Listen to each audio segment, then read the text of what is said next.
So this is our second episode in the Connections podcast, and the kind of tagline for Connections is Humanizing the Humanities.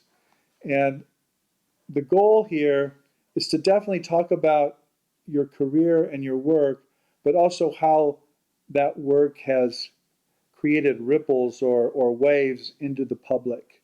I'm really interested in kind of public-facing humanities and how we can communicate what the humanities are to people who are not in the humanities, and how we can talk about them in ways that are attractive to not just our colleagues and our students, but also our families and people we don't know in the broader world. Your your work is perfect for this, both on a personal level and on an intellectual level. You and I arrived at Rice at virtually the exact same time, around 02, 03, somewhere in there. And you've now written an autobiography, which I have here and read with great admiration and great joy. And so I know there's a big backstory here. And so I'd like to talk a bit first about that backstory and how you came to the professional study of religion and humanism and Black studies, really, and how all of those things are very much connected for you and part of this life story that you tell so well in the book. So let's start there. Just maybe tell us about yourself from the beginning, as it were. I grew up in Buffalo, New York. Buffalo, New York is part of the Rust Belt. It had been economically anchored by Bethlehem Steel, located right outside the city in Lackawanna. My mother's side of the family, as well as my father's side, moved from the South to Buffalo looking for economic opportunity. My mother's side of the family, education was extremely important. My grandmother and grandfather were college educated, and education was made available to all their children. It was understood as being vital. Also of importance on my mother's side of the family was church, religion, being spiritually educated and intellectually educated. And so that was part of my upbringing. My early years, we spent time in my grandfather's church in Lackawanna. He was a deacon in a Baptist church, and we spent time there until my mother decided that that was not the proper environment for us, that she did not want us continuing our religious lives in an environment in which women were restricted, not based upon capacity or ability, but simply based upon bizarre gender regulations. And so we started attending a non-denominational church much closer to home, about a 5-minute walk from my house. It was small, and so the pastor was also my Sunday school teacher. And one Sunday, he sat us in a circle in his office, and he asked that traditional question, what do you want to be when you grow up? And we went around the circle, and people said the typical stuff: president, lawyer, doctor, firefighter. When he got to me, I said, minister. Now, I'm not quite certain why I said minister, but I did. And his response was, okay, we start next week. And so in a significant way, childhood was over for me. I started sitting in the pulpit, participating in the order of service, leading prayers, opening the doors of the church, lining hymns. I was a minister in training, and education was still important. I used as a model my older sister, Joyce, who is just a genius. She was interested in St. Augustine's theory of education, so she taught herself Latin and Greek. Just extremely gifted, living at home. And so through her reinforcement, I understood that education was important. Whether I liked going to school or not, it was important. It was after my birth that my mother finished college. So there was always this sense that education is attainable and it's important. And that was connected to a sense that church was important. That came together for me in the pursuit of ministry, training for ministry. And so I moved along that path and ultimately decided I needed to leave Buffalo, that Buffalo just didn't hold interest for me, that I needed to think bigger and to be pushed in more substantial ways than I felt would happen in Buffalo. And it just so happened to be the case that my father in ministry was being transferred from the church in Buffalo to a church in Bedford-Stuyvesant in Brooklyn.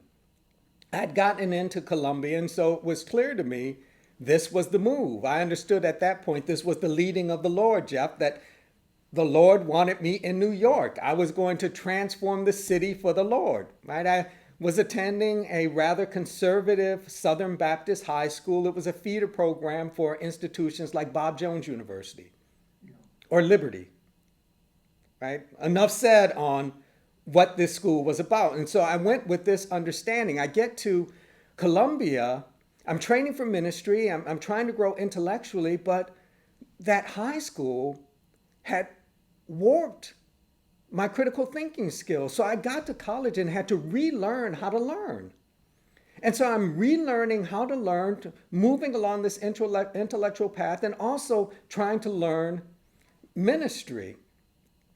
It reached a point for me where ministry did not respond to the felt needs I encountered. So I'm in Brooklyn. This is the age of crack cocaine. Crack cocaine is on the rise. And I'm encountering young people who are having an easier time describing their death than projecting plans for a bright future. And theologically, I had little to offer them. I could have a much richer conversation with them based upon the sociology I was learning at Columbia than the theology I was advancing in the church. I was still interested in ministry, but my sense of ministry was changing. Ultimately, it was at Harvard that I decided ministry was not the path for me. The church was not the path for me. But this interest in religion and what religion constitutes, the way in which it pushes and transforms thought, continued to motivate me. So rather than being in the pulpit, I realized where I needed to be was the classroom. Can I stop you there and ask a question? So this is a familiar story, both that I read in the book, but also I think not an unusual trajectory for intellectuals who are studying religion professionally. A lot of them begin in their religious communities and essentially hit a wall and kind of back into the academy, as it were. But early in the book, when you're essentially a child preacher, you comment quite critically about how little training was required to be a minister. You observed with some dismay that essentially a 12-year-old boy could be called by the Lord to be a minister, and this little boy had no clue what was going on in the lives of these adults or these church members. So there's this tension between religious forms of authority and calling and intellectual or academic ones from really the get-go in your story. And those become more severe when you get to Brooklyn and Columbia. I mean, that's absolutely correct, that within the context of the church, positions of authority are granted based upon a willing heart as opposed to any kind of formal training. And so here I am, a preteen, a teenager, counseling adults on issues about which I knew nothing. Right? I'm working with a rather warped understanding of Scripture, and that was it. And you're right, it became intensified as a college student, and the nature of the problem was even more graphic once I got to Harvard. And Harvard, so let's just to back up a bit. So you did your 4 years at Columbia, your undergrad, your BA. What did you major in there? I started out majoring in religion, but I had a conversation with James Cone, major theologian at Union Theological Seminary, who told me this, and I will never forget it, that I was developing a false sense of spirituality that wasn't practical in the real world. I should not major in religion, major in sociology. He told me that on a Sunday. That following Monday, I went and changed my major to sociology and minored in religion. Yeah, well, that's probably a good move. So you go to Harvard Divinity School right after Columbia then? Right after. I understood the importance of religion, but I did not like school. That it was a format that I found troubling and on some level boring. So I didn't like school. I enjoyed learning, but I didn't like school. And so I knew for me, stopping would not be a good idea. That there was a certain type of training that I needed if I was going to do this work, be serious about it, and do it in a way that was productive. So I knew I needed to be trained. I picked Harvard because I wanted to study religion in a place where ministry wasn't a significant consideration. So I knew I couldn't go to Union. I just wanted to be somewhere where the ideas were central. And Tony, for our listeners, I mean, I'm very aware of Union, but I don't think most of our listeners would be. Can you just say something briefly about the intellectual lineages that run through there? I mean, that's a very significant place in terms of American religious thought. In terms of progressive theological thought, it is a major institution. People like Reinhold Niebuhr, Paul Tillich, Bonhoeffer spent time there. And when you think in terms of liberation theologies within the United States, a theology that is grounded in the world and geared towards justice, Union is the place. It is central. It is the birthplace for Black liberation theology, the birthplace for womanist theology. So it is, in theological conversations, Union is deeply significant. It is central. And again, for the sake of the broader conversation, can you tell us briefly what liberation and womanist theologies are?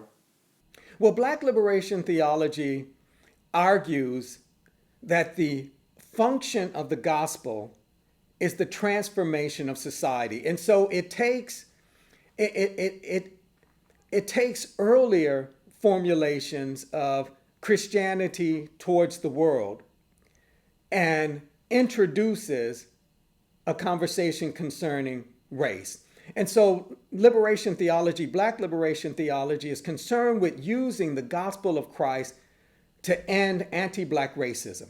And it understands that anyone who claims the title of Christian has to be committed to the dismantling of anti-Black racism. Black liberation theology understands Jesus as a Black revolutionary and understands anything that is remotely useful within the Christian tradition is geared towards not heaven by and by, but a real transformation of material circumstances. Womanist theology argues Black theology is on the right path, but it ends with anti-Black racism. But what do you do with Black women who suffer not simply because they are Black, but they suffer because of gender bias and class issues? So it adds those dynamics to the conversation. So two questions. One is, this has been a theme in your thought for a long time, that just because you're Black or a woman or anything doesn't make you a saint. And you point this out in your memoir, that the Black churches you grew up in were filled with misogyny and homophobia. You know, and so this is this womanist theology argument that there's a kind of double dose of prejudice here that we have to work through. So why didn't you go there? That sounds like Tony Pinn to me. Why didn't you go to Union? Well, I was committed to Black and womanist theologies, but I was at a point in ministry where I was uncertain about it. And so I needed to be in a place where I could ask questions, have those questions valued. I needed to be in a place where I could do this theological work without the fallback question being, how do you preach this? I needed to wrestle and be challenged in a way that privileged ideas, not the application of ideas in ministry. And so Harvard for me was the place. So I'm sorry to keep stopping you, but there's so many points where there's like a flashpoint for me. There's this phrase in your book, how do you preach that? You know, but also this phrase, my people aren't ready for that. You know, so there was this real strong distinction in your memoir between essentially the truth and what can be said at a pulpit in a church, or what a minister or a pastor is willing to say from a pulpit or in a church. For political, he usually it's a he, might well lose his job, right? If he says the wrong things or turns the wrong people against him. When I was in the seminary too, as you know, it was a Roman Catholic seminary, and one of my strongest observations coming out of the seminary is virtually everything I learned in that Catholic seminary, which was everything from Feuerbach to New Testament criticism. None of it ever appeared again at the pulpit. I never heard a single word of it, not even a hint of it, from any pulpit in any church I ever attended again. And I found that troubling. I still find that very troubling. And so I was heartened to see the same patterns really play out in your own life. Oh, it's deeply annoying. And for me, it's a marker of ministerial laziness. Right? That on one level, these ministers don't want to wrestle with these questions because it's time consuming, but it can also be disruptive. Right? So rather than saying, I'm about my comfort and I'm about maintaining the status quo, they flip it and blame the victims. The people aren't ready for that conversation. The people aren't ready. No, you don't want to have that conversation with the people because it may disrupt your comfort. It may encourage them to ask other questions you don't want to have to deal with. Do you think this is taking it bigger now?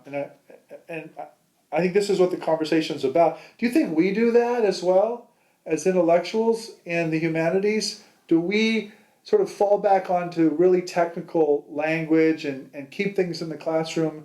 There's a kind of reluctance to want to go out because of the pushback we will inevitably get from the public. I mean, that's the fear. I've experienced that. You've experienced that. I mean, a lot of us have experienced that pushback. So the fear is not illegitimate, but it does produce this kind of turn inward, I think. But there's a difference. With the minister, the fear involves the loss of a job, and that never goes away, right? There is no tenure. But for us, there is that period of uncertainty that may last 4 to 7 years. But after that, it's a different scenario. And so I think on some level, it's also intellectual laziness, and it gets expressed this way. Well, that's just not my area. I don't know much about that. That's not my... But we're in a business that revolves around learning. And would we accept that from our students? Jeff, would we accept that from a graduate student? Well, I just don't know anything about that. That's not my area. We would not allow that. But we do it all the time, particularly around issues that force us out of our comfort zone. And so we often do that when it comes to issues of race, gender, class, sexuality. We don't want to disrupt the status quo. We don't want to have to push beyond what is comfortable for us to say, read, and do. Yeah, I couldn't agree more. I mean, hopefully that's what we're trying to do here is push it out a little. Right. Okay, so listen, I interrupted your narrative too many times. You're at Harvard now. What happens? Yeah. But just one other thing before we get to that. I mean, you made the comparison between the minister and the academic. It also seems to me that there is a fundamental difference in that the minister is about the business of producing disciples, right? It's about producing comfort, generating comfort. For us, we say, at least rhetorically, that we value discomfort, that there's something of intellectual importance in discomfort, in vulnerability. That's not what the minister is saying. And so it seems to me there's a different obligation there. And I was trying to get, and I think in part my time at Harvard was an effort to make that shift, right? I was moving out of a tradition that valued consistency, that was all about spiritual comfort, right? Not disruption, not vulnerability, and moving into an environment that was all about that intellectual risk of pushing beyond what was comfortable, pushing beyond what we understood and knew prior to moving into that classroom. So in part, I was making that kind of shift in being at Harvard. You know, I see this constantly. I mean, when I do podcasts or do public lectures, people essentially often ask the question, well, how do we do X, Y, or Z? They essentially are looking for a minister. You know, they want me to confirm or affirm their particular worldview, and they want me to tell them how to go out and institutionalize or make that real in society. And I say the same thing you just said, that the goal of the intellectual is not to essentially be a minister or a social leader in this sense, but it's to ask tough questions and to push things forward through this discomfort. But that's a tough place to be, because we're also human beings and we also need community, and it's hard to float your whole life. It's hard not to land, is I guess what I'm trying to say. So let's go back to Harvard, because you do land. You sort of land. You're not at Harvard, but you land in a particular worldview and a particular set of convictions and conclusions that I think are incredibly plausible, and we also want to talk about here. So let's continue. There were benefits to being at Harvard, but it was a difficult place to be. It was a hard place to be. In part because my intellectual interests were tolerated, but I don't know that they were really appreciated. They were tolerated. And so it was a difficult place to be, but I was learning something. I was learning the value of questions. And I was learning the value of asking those questions in a way that didn't stimulate rigid answers, but better questions. It reached a point for me where that process forced a decision. Could I remain in the church and, in essence, safeguard a tradition I held suspect, or could I find a different way to be useful? And so I contacted the minister at the church where I had been working and sent a letter to my bishop surrendering ordination.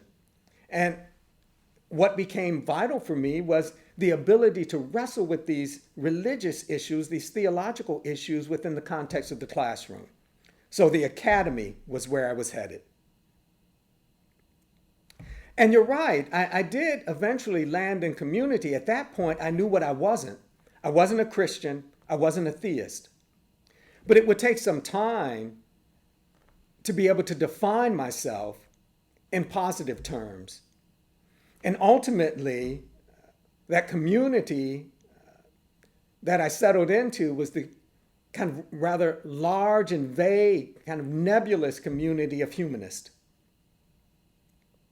And so I spent some time after claiming that trying to figure out the historical roots of humanism within African American communities.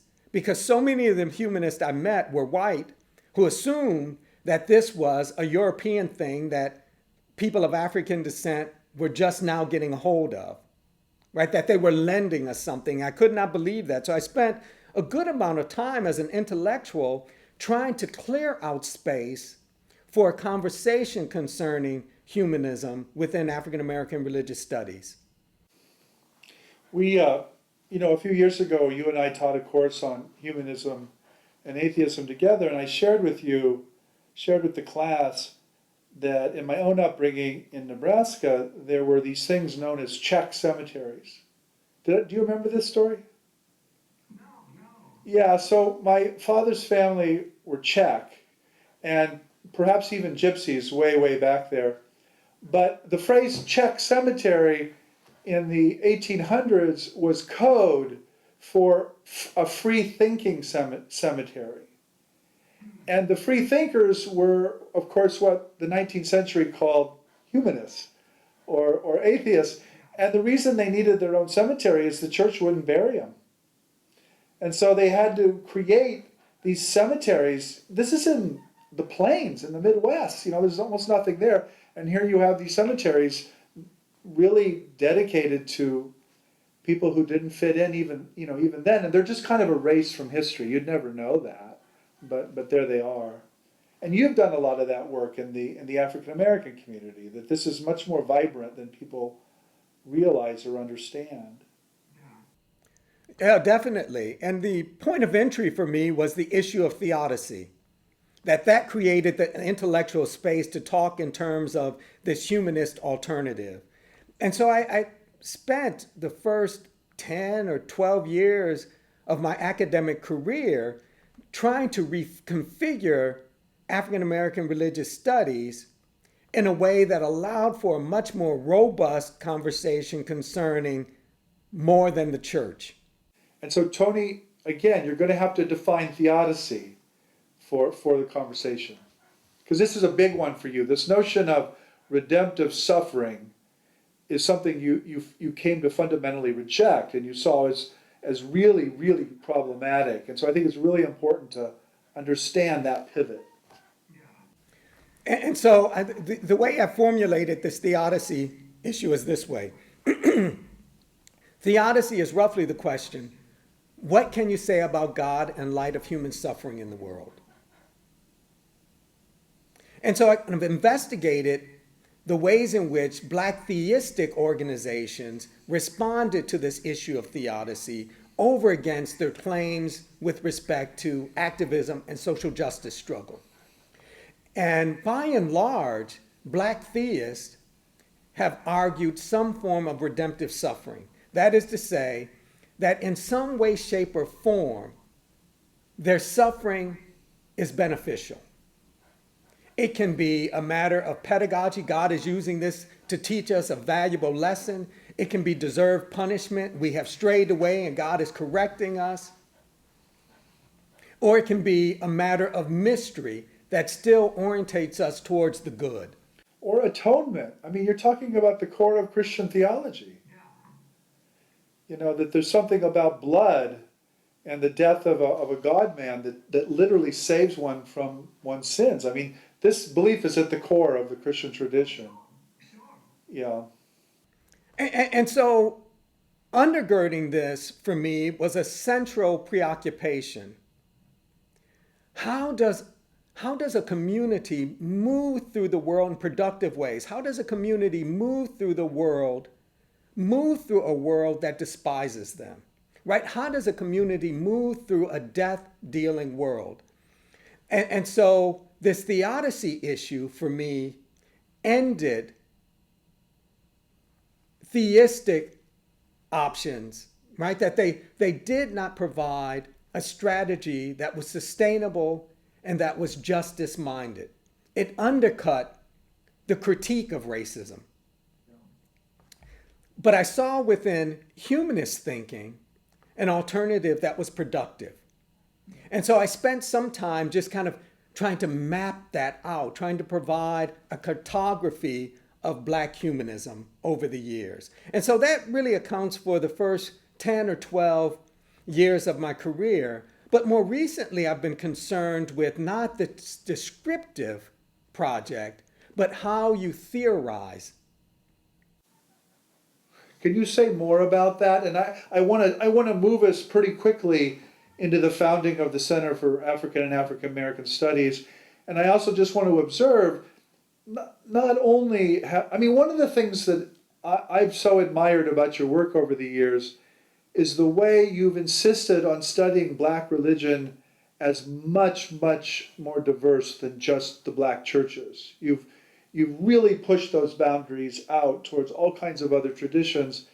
And I've also seen you many times insist on training young white intellectuals in Black critical theory, which is, I think, so important. And so can you speak to those and kind of move us into this conversation about the founding of the center and how that relates to all of these other currents of humanism, the humanities, your earlier life at Harvard and Columbia, and how this has all kind of come together for you?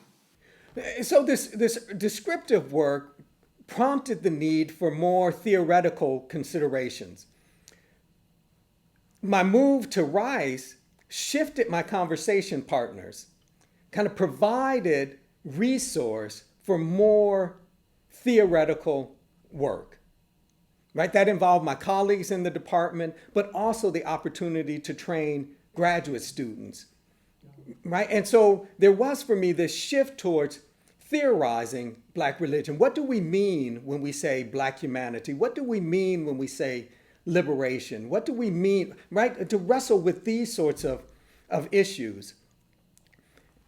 At Rice, in terms of training graduate students, my commitment was to fostering generations of intellectuals who did the kind of work I couldn't even imagine, right? So I was not interested in cloning myself. We don't need little Pinns running around. We need folks who are well-trained, who are asking questions that extend beyond what their advisors and mentors have been able to do. We need to build. And so kind of thinking about it that way and kind of recognizing that these issues and these concerns aren't restricted to a Black population, it didn't require much thought on my part. I'm open to students who have tremendous potential for doing this sort of work, and it doesn't matter to me whether they are Black or white. What matters to me is their ability to do quality thinking.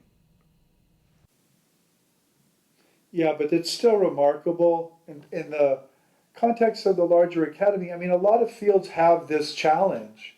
You know, like I have colleagues in Jewish studies who talk about this all the time. I mean, Jewish studies tends to be almost entirely Jewish intellectuals, right? And I think Black studies could easily go down that path, but you have not gone down that path. You've insisted on a different path. So how does that lead us to the center? Yeah.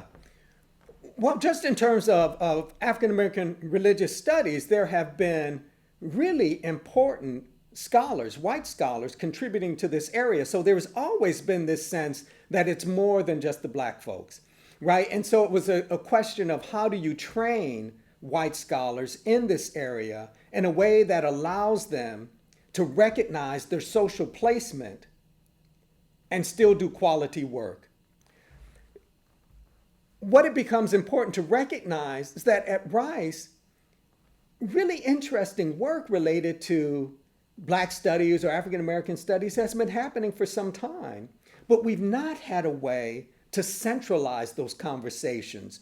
We've not had a way to bring together scholars from the social sciences and the humanities to have rich conversation. We haven't had a way to bring graduate students into this conversation. We've not had an institutionalized way to bring Rice into the larger national and international conversation. We've needed something like this center as a mechanism for bringing folks together, enriching these conversations on campus, and giving us a way to be recognizable in the larger national and international conversations.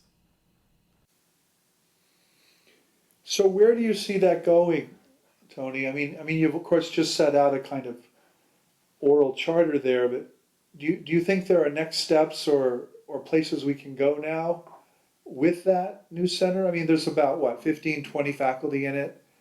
We'll make some more hires. What's sort of your dream for the center? If you had unlimited resources. Well, let me talk first about what we've accomplished. Okay, that's wise. So we've existed for less than a year. And at this point, we have a minor underway. We have a graduate certificate that has a tremendous amount of interest. Students want this. We received $250,000 for a Sawyer seminar, which will help us develop some of the intellectual infrastructure that's of importance to us. So we're doing the kind of work now to build this intellectual infrastructure. Hires, of course, are part of this, but providing ways to not only finance, but to communicate intellectual work being done on campus is vital. What we will need in order to make this even more robust is physical space. It's hard to have a center claim intellectual space on a campus, but not have physical space. We understand the importance of physical space on a university campus, what this communicates. We need this physical space. I will direct this center for 3 years, and then I'll step aside and someone else will need to take over. So out of fairness, I don't want to really communicate a vision beyond my 3 years. So over the course of these 3 years, I'd like us to have solid infrastructure, right? To have a smoothly operating minor, a graduate certificate that is informing some really wonderful projects in African American studies, faculty members who have formal mechanisms for communicating beyond their departments and beyond the campus. Before I step down, I also want to realize the great potential we have in terms of Houston and AAAS. And so before I step down, I want to put in place an infrastructure that allows Rice to be in communication with Prairie View and University of Houston and Texas Southern. That I want something that is the AAAS equivalent of the Research Triangle in North Carolina. I see. Oh, that's interesting. Huh. When we were talking about this interview, you also asked me to read Du Bois's The Souls of Black Folk. 1903. In fact, I've taught the text twice now, once last semester and once this semester, so I've had a chance to really not just dip into it, but really engage it.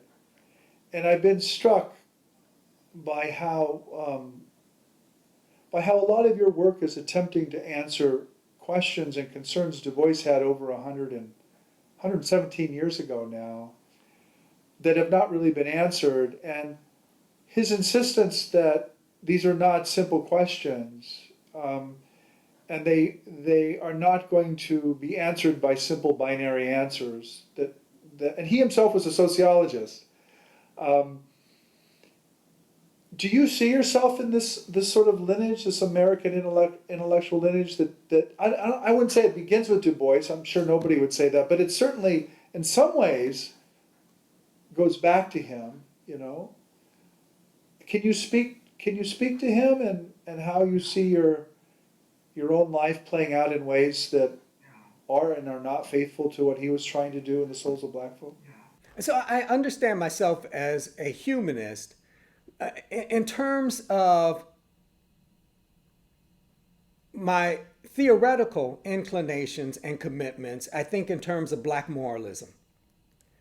And so I understand, and I'll define that in a second, I understand figures like Du Bois, Zora Neale Hurston, Richard Wright, Nella Larsen, right? I understand these sorts of figures to be fundamental figures in the development of Black moralism. And by Black moralism, I mean a posture towards the world, a mechanism, a strategy for questioning that points out hypocrisies and demands a push beyond hypocrisy, but offers no answers. Right? So again, for me, it's a way of privileging the development of good questions. I'm not quite convinced we have answers to the things that plague our social worlds. But we do have really good questions that prevent certain status quo assumptions, that push us towards more without resolution. And I see Du Bois as being a central figure in this. So I'm putting Du Bois in the conversation with Richard Wright and Nella Larsen and Albert Camus. And what I see in Souls of Black Folk, one of the reasons I value this text so much is because there is an underlying consideration with Du Bois that gets ignored. People are concerned with the Negro problem and what this means in terms of socioeconomic and political transformation post reconstruction. But there's an earlier question in that text. How does it feel to be a problem? And it's the question that Du Bois says isn't asked and can't be answered. But it shapes his thinking throughout that text and ties him in, I would say, in significant ways. As you know, I think this way about it. Ties him in significant ways to his mentor, William James. Right? That what, it seems to me, what Du Bois is providing is a Black equivalent of the sick soul.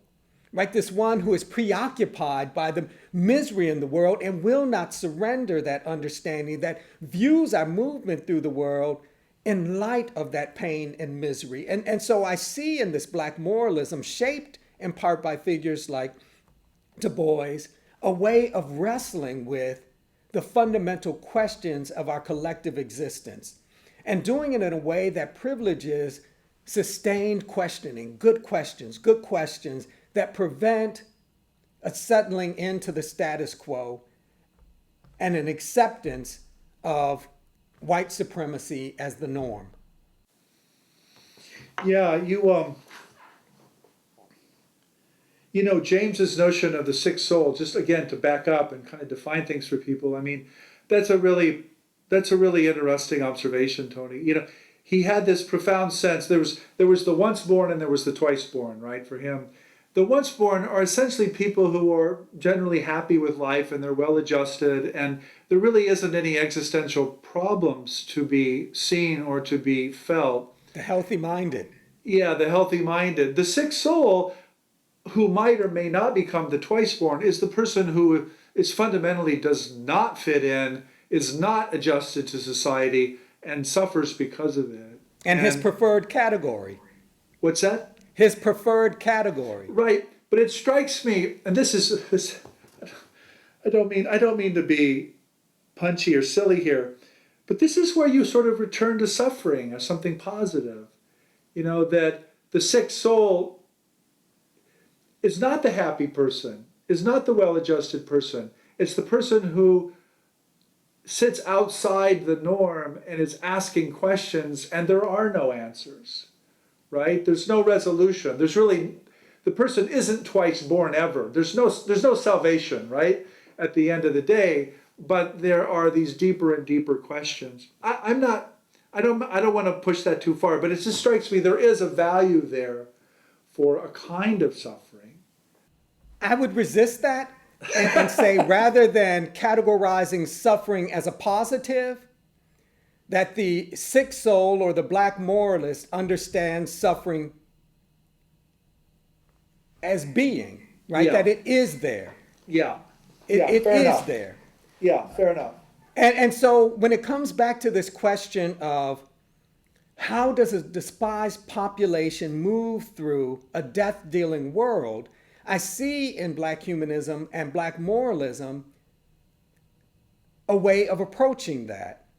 And so with Du Bois and these others, they offer me a way of theorizing this movement. And with Camus, his attention to Sisyphus, I see a way of understanding this in terms of ethics, perpetual rebellion. It's not a glorification of suffering. It's not an effort to find suffering as useful. It's a recognition that suffering is, we may not end it, but that isn't a reason to stop, right? That we perpetually rebel against it. And it may turn out to be the case that all we can really do is say no to injustice, understand it, recognize it, right? Lucidity, awareness is vital. Recognize it, say no to it, and that our only victory is our ability to say that no with volume and in a way that is persistent. Yeah. It certainly feels a lot like pushing the rock up the hill over and over again. That's what it is. There is a kind of repetitive, almost pointless quality to it sometimes, I think. And you get some of this with Du Bois. He says to a friend before he leaves the United States, right? And I'm paraphrasing, but he says to a friend, chin up, fight on, knowing the Negro can't win. Fight on, knowing the Negro can't win. It seems to me that is a posture towards this work that is akin to the understanding of perpetual rebellion. It's not about winning. It's about saying no and being persistent in that. Yeah. The other thing that struck me about Du Bois, just reading him again for this conversation, was the poetic quality to the writing. I mean, this is not typical, academies. This is real literature. And, he comes from the north and he goes down to the south to teach in these schools, and he's an ethnographer as well, and he's commenting on absolute poverty and fantastic injustice, but he's describing it in a way that's almost photographic, and he's sort of a documentarian before there were documentarians in some way. And his views on religion are interesting, Tony. I wouldn't mind, to just listen to you talk about that. He clearly appreciates black religion, but he also clearly isn't a believer. He's occupying some kind of third space that is really very familiar, I think, to us in religious studies, but I think would be quite shocking to a lot of people, actually. And people misread him. They assume because he talks about black church and he sees some potential there, he's a churchman. But that's like saying, because I've written books on the black church, I'm a believer. Right? He has a rather pragmatic appreciation for the black church. As an organization, as an institution, it has the potential to do something. But he is not keen on its theological claims. Right, and this, of course, is you as well. This is why the book reminds me of you, is you have a deep appreciation for black religious life and the black churches, but clearly not a believer, and clearly very suspicious of a lot of the social effects these beliefs have. Without a doubt, that's a concern done that deep damage. runs That through one might argue, claiming the civil rights movement, that black churches have done an okay job on issues of race. But black churches, by and large, have been counterproductive, harmful on issues of gender, sexuality, and class. And so for me, the challenge has been to strike a balance between this critique and some level of appreciation for its capacity as an organization. And that's a beautiful description, I think, of what we try to do in the humanities, and particularly in the study of religion, is we try to walk that line, that tightrope that you're talking about there. Yeah, that religion is a significant cultural force. Who can deny that? And as a significant cultural force, it merits the kind of rigorous intellectual attention we give it.